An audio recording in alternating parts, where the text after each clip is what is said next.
అంట. ఎప్పుడో ఉదయకాలము 6 గంటలకు సందాలు పట్టుకొని చేతుల్లో కర్ర పెట్టుకొని అరణ్యాలంటే వెళ్ళిపోతా ఉన్నాడు దావీదు. పొద్దు కుంగువేళ ఇంటికి వస్తున్నాడు. కనీసం తండ్రి అయినా, ఏ దావీదు ఎలా ఉన్నావు?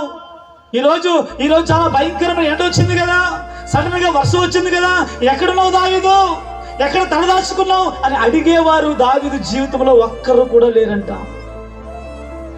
దావీదును పట్టించుకునేవారు లేరంట. దావీదును తిన్నావా ఉన్నావా అని అడిగేవారు లేరంట.